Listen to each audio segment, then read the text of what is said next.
Patients undergo chemotherapy, as we know, for cancer, often losing their hair.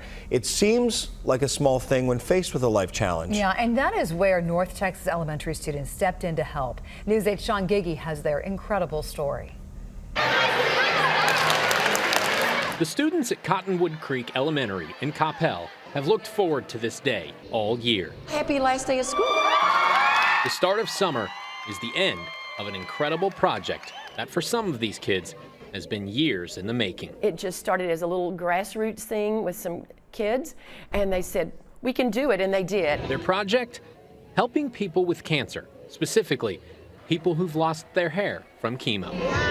About a dozen students go the entire year without a haircut, just so they can cut and donate it on the last day of school. It's just such a selfless thing for her to do. Fourth grader Xavier Cortez Soano You ready?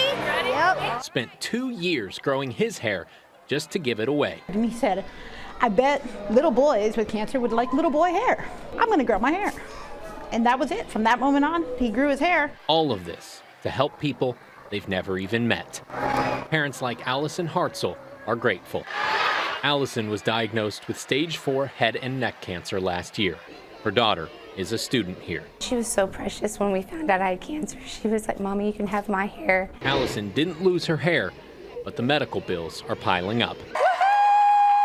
So these kids looked for a way to help her, too. They sold popsicles and collected donations. Will the Hartzells just come right on up here? And yesterday, presented a check. $3,800. Even her husband couldn't believe all of this from kids as young as 6. I had the best time of my life. It was super fun. I feel happy that I did it. All they wanted was to donate a small piece of hair. We now know they gave all of their heart, too.